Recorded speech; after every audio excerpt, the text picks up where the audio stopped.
What about keep the habit, but change the choice? Moving forward with the Decker team.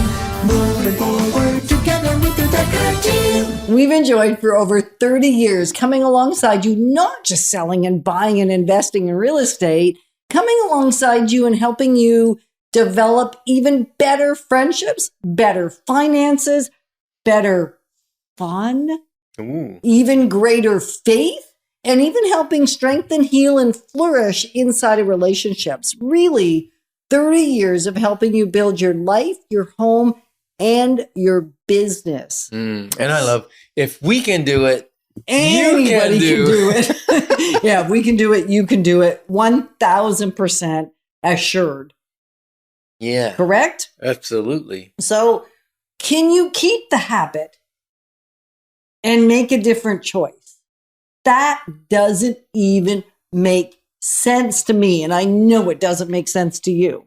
You want me to explain it to you? I do, because that's what we're going to do in this episode, right? So in this episode, what we're going to learn is how we can keep the habit or change the habit, but make a different choice. Keep the habit and yet make a different choice.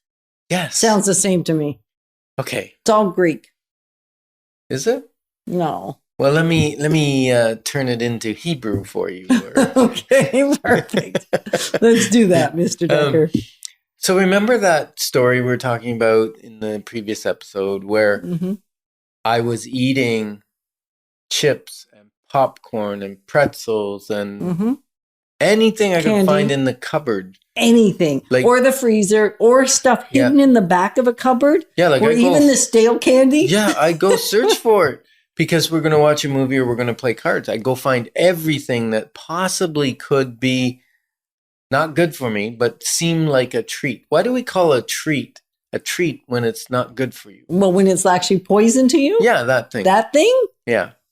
I think, I wish somebody could explain that part to me, because I don't understand when raspberries didn't remain a treat and sugar that's refined that makes us feel and not great. Can you do that sound effect again? No, I can't. And de-energized and bloaty and all kinds of bad things. Oh, this is a family show. Be careful there. Okay, but why we call that a treat when it's really poison to our body? Yeah, precisely. So the habit of maybe watching a movie on Friday night. Right. Or playing cards or playing games on Saturday night. Right. I don't need to change that habit. You shouldn't? Because you get caught up. Yeah, but I don't need to even change the habit of eating while I do it. I can change the choice of what I'm eating. If I'm eating raspberries and blueberries and maybe some nuts and seeds. Whoa. Or an apple with almond butter. Yeah, cut up some apples. Now I'm eating something that's healthy. Yeah. I still have the habit of eating while I'm doing that activity. And I think what's going to happen, and I know it is because I've watched some movies where I ate raspberries or grapes instead of chips and things that weren't good for me.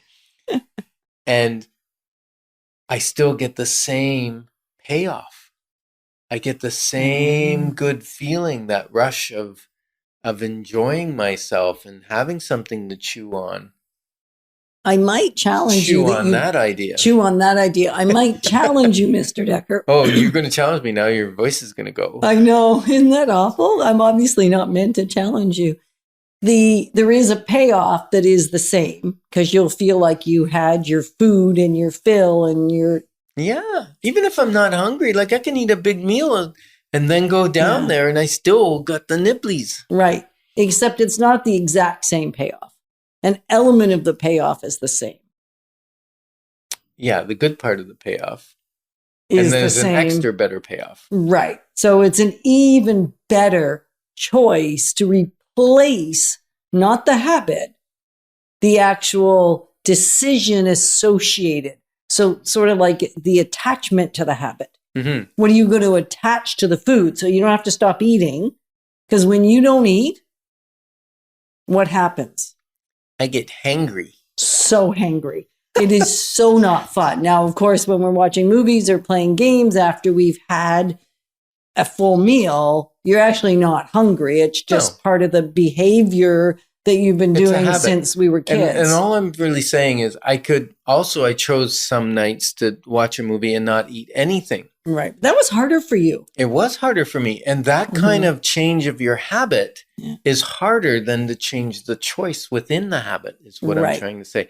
Now, the other thing is they say, if there's a habit that's not serving you, and you want to stop that habit, very difficult to stop a habit. And it's easier to replace a habit with another So thing. let's give an example of that. Let's say after dinner. Are we all going to stick in the food realm? No, we don't have to. Let's say I come home, I'm tired, I've worked and whatever. I could have the habit of sitting down in a chair and turning on the TV. Right? If I choose, I don't want to do that anymore. Then what's another habit I could replace it with? I could have the habit of preparing a healthy meal. I could have the habit of having some running shoes by the door so that I go for a walk to refresh my body and my oxygen and my mind before dinner instead of sitting down and watching a show on the TV. So that's more about replacing the actual habit with a new habit, not just making a different choice associated to the habit. Yes. Because we don't want to confuse you right now, because there's sort of two different concepts that we blended. Absolutely. Now, the other thing that's important to know is there's been some books, 21 days to a new habit. That's nonsense. It is nonsense. Yeah.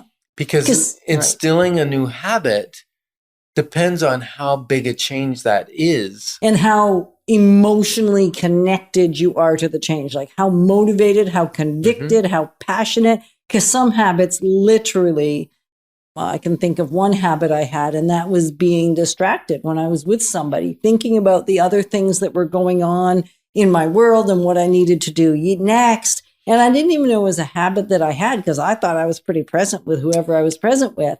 And this about 20 years ago now. And one of my clients, who'd become a very, very dear friend, one of the first clients I ever met from door knocking.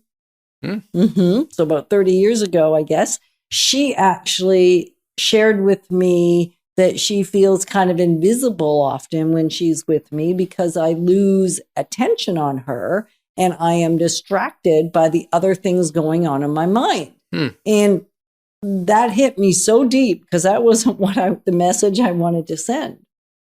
And it hit me at the core. So you probably changed almost instantaneously. Instantly. Yes. I can still remember the moment.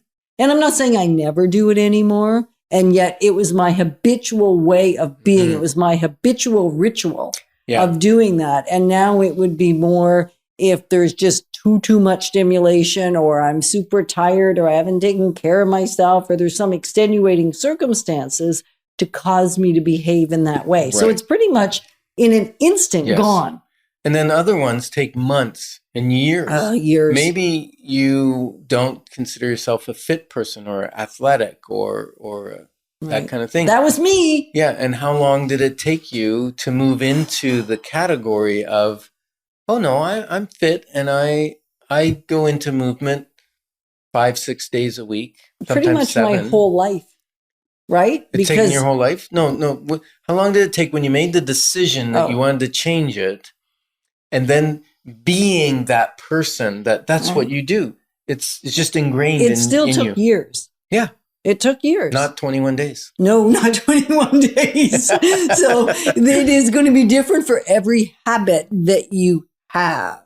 So whether we do it slowly or quickly is dependent on your connection to it and your ability to carry it out. We're honored to be your advocates on this journey we call life, helping you to have life exponential. Moving forward with the Decker team. Moving forward together with the Decker team.